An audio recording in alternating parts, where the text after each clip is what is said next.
Hello buddy, welcome to this video. I'm sorry I didn't get this one out yesterday, like I said I would, but I was out for most of the day, and so I'm going to do it now. And I've also filmed the third video in this series, which is about the scenario that I've written up. So I'll be releasing that after this one, so you'll get two bits of 1938 goodness in one day.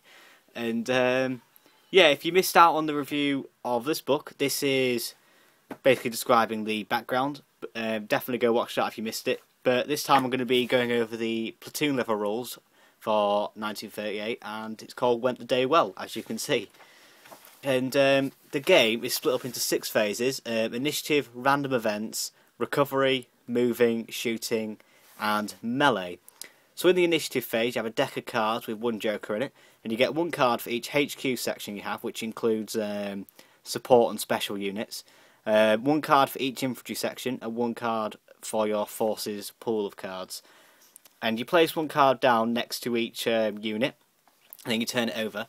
Whoever got the highest card, and the aces are the highest, so it goes ace, 2, 3, 4, and then so on and so forth, and king being the lowest.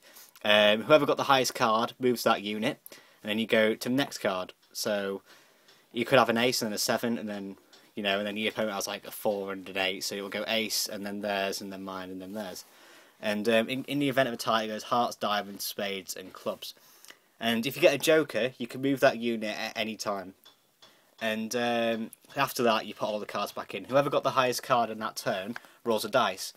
On a 5 or a 6, a random event has occurred, and you consult the random event at the back of the book. You have to photocopy these and make them into little cards, and then you apply the effect of it. So there's some like It's Lovely Weather for Ducks, where it starts raining.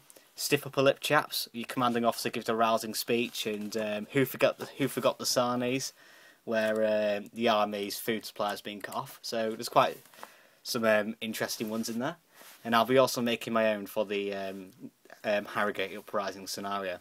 The recovery phase, so this is where you do your nerve checks, which we'll come into later on in the book. And also you get back into unit coherency, where you have a -1 penalty to your movement if you do have to do that, so it's not a free move. Then in the moving phase, you obviously move your units, and then depending on your nerve status, you may be restricted. So if you're just normal, then you can move as you will. And if a unit is classed as jumpy, it can move their normal move, but not towards an enemy unit. If a unit is classed as suppressed, it can't move at all. And if a unit is classed as running away, then it must move away from enemy units. Then obviously unit coherency you've got to keep within it, and infantry troops must be within 2 inches of each other, mounted troops must be within 4 inches of each other, and vehicles must retain line of sight with the unit that they're in. But usually they're on their own, like tanks and that. It's just sort of returning to dedicated transports and that. Difficult terrain, you just move at half pace, so that really makes it a bit simple rather than like random dice rolls and that. Then you've got your movement allowances for infantry. You can walk and still shoot. Run, where you move 12 inches and you can't shoot. Charge, where you move 8 inches and move into an enemy unit and then obviously do melee. Go to ground, where you can move up to 4 inches and then hide behind an item and cover, but you can't shoot. And crawl, which is when you've gone to ground, you move 3 inches. Stand up, where obviously you stand up for going to ground and you can start shooting and all that. And then you've got your mounted movement, where you can move a lot further. I won't go into that because that's quite specialised. You don't really see cavalry that much. Vehicle movement, you don't see vehicles that much, but it's got different vehicle movement allowances for each vehicle. Obstacles, obviously it says which obstacles you can and can't jump for each unit, and you've got a jump chart for infantry and a jump chart for cavalry, and you've got a chart for all the items of cover that different vehicles can move through. You've got all the special rules for vehicles, like tracked vehicles and dedicated transports and all that. And yeah, you've got the shooting phase. So if you moved in the melee phase, you have a -1 to hit in the shooting phase. That's first of all. And also something quite interesting is shooting. You use D10s, and also for melee. So, and I've never even rolled a D10 in my life, so I'm actually going to have to get my hands on some of them. Order them online. So obviously you roll a D10 for each shot, and you compare it to your shooting characteristic and apply all the various modifiers and that. So for regular troops it's a 7+ to hit, 7+ to hit in melee and a nerve of 3. In regulars it's 8 and then 2, and then veteran it's 6s. So obviously you'll be using regular troops the most, but unless you're a nuthead like me and you're going to have a whole veteran army, because I'm having the guards. And where was I? Shooting. Yeah, so then you have various modifiers for the cover, so it's -1 to hit for soft cover. It says +1 because it means you add 1 to the... the way it's worded is you add 1 to the score you need to hit. But basically it's a -1. You know, you take away 1 from your dice roll, basically. So it's -1 to hit for soft cover, -2 to hit for hard cover, and a -3 to hit for fortified cover. And the line of sight thing is really complicated, but basically it's... You may as well use true line of sight, but they worded it in a really weird way, but basically true line of sight. Rolling to win is just a 4+, so that's really simple, and it just instantly kills the figure. You don't have a save. But it's much harder to hit in this game, because you're basically going to be hitting on 8s or 7s or something like that. And then, obviously, you just remove casualties in the normal way. You've got all the different weapons like pistols, rifles, and shotguns, and machine guns, and all that. And then you've got templates. So you roll a d10 for any figure that's under the template, 2d10 for any figure that's under a template from an LMG, and 3d10 for any figure that's under a template from a heavy machine gun. And the machine guns have various template sizes, like a rectangle. So you can face the rectangle, so you have the width that way and the length down there. So you have like precision shot where you're just going straight forward, or you can have it...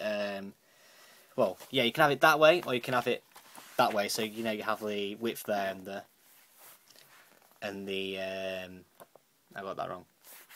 Yeah, so you can have it like that, where you go, you know, you shoot from left to right and you get a wider that way, or you can have a position shot where you just go straight through, which is quite nice. I quite like that. It's quite thematic, and yeah. And then any unit that gets hit by a template weapon automatically takes a nerve test, so that's really handy actually. Scatter weapons. First of all, if your weapon has scatter, then you roll a dice. For veteran troops it's 3+, regular troops 4+, and irregular 5+. And if you pass that test, it doesn't scatter. But if it does, then you consult this chart, and you check the weapon, and then you roll the dice with a scatter dice, and apply the various modifiers and all that, and see how far it scatters.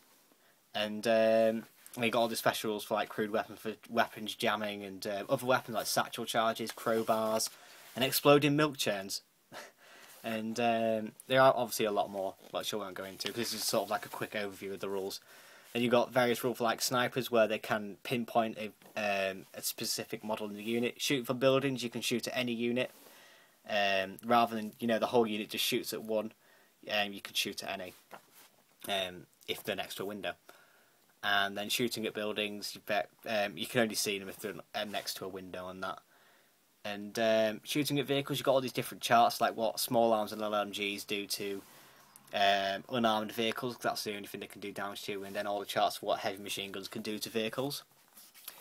And then each vehicle has a save depending on what it is. So if it's a car and an armoured truck, it's no save. Then 6+ for armoured trucks and tankettes and light tanks. 5+ for medium tanks, and a 4+ for heavy tanks. If you fail that save, then you can consult the vehicle damage chart, which goes from anything from driver damage, no effect, all the way to a vital hit where it explodes and kills people inside.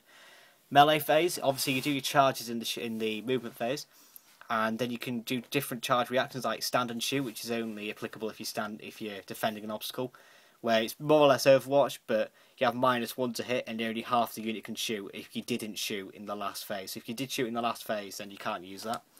Withdraw, which is only not applicable to veterans and support and special units, where you can try to run away, where you roll a dice, and if the defending unit passes, it can move 2d6 away, and if the charging unit passes, then they obviously move into combat, and the defending unit goes down 1 nerve level. Take out the chin, where you basically do nothing. And you've got melee attacks. It's basically worked out in the same way as shooting, where you roll a d10 and then you apply all the various modifiers and all that. And then you do 4+ to kill for your wounds. Melee resolution. If your unit went down to 25%, then it's automatically destroyed. 25% to 50%, and then they run away, and the enemy unit can try to pursue. And if it's 50% or higher, then it just moves 2d6s away, and the enemy unit can't pursue.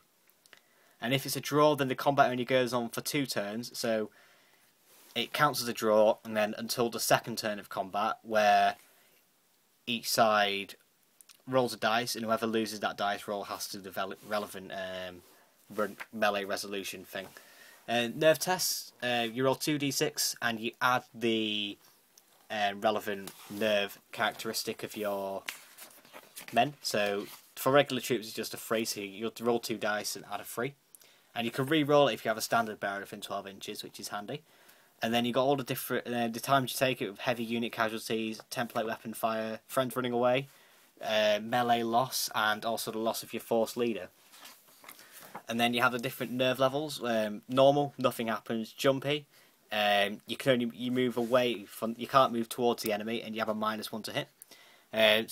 Suppressed, where you can't move at all, and you have a -2 to hit, and you have a -1 to your next nerve test. So each time you go down 1 nerve level, you make another nerve test to see if you go up or down. And then running away, you move 1d6 plus 6 away from the enemy units, and you can't shoot, and if you're assaulted, then you're automatically destroyed. And you must take a nerve test, and you have -2 to the dice score, and if you fail that, then you run away, and you're destroyed. Force composition, you usually have 1 HQ unit of 5 men, 1 to 3 infantry sections of 10 men per each platoon headquarters. And the platoon consists of platoon commander armed with a pistol, a rifle, a shotgun or an SMG, subaltern with his pistol, rifle, shotgun or SMG, NCO with a rifle, shotgun or SMG, and 2 privates armed with a rifle or shotgun. You can substitute those privates for either a standard bearer and a medic, so that will help out in the game. And then infantry section consisted of 1 NCO and 9 privates. And then you can also replace privates with like LMGs and all that. So, and also you can bring unit transports and that. And I won't go into all the special units and that because they won't really come up very often. And you've got all the special rules, like standard bearers. They can make units within 12 inches re-roll their nerve checks, and medics can ignore 1 kill per turn, which is really handy. So yeah, that's the Went the Day Well rules. In theory, I think it does sound like a really fun rule set, especially with the random events thing. I really like that. That's something I really like. But yeah, overall, I think this will be a really fun game to play, and I'll have to obviously try it out and that. But yeah, I hope you enjoyed this review. And if you do want an in-depth one, let me know, and I'll probably do one after I've got a few games in, so I can give you my opinions on the actual rules and how well they actually play. So, yeah, I'll catch you in the next one. Bye, guys.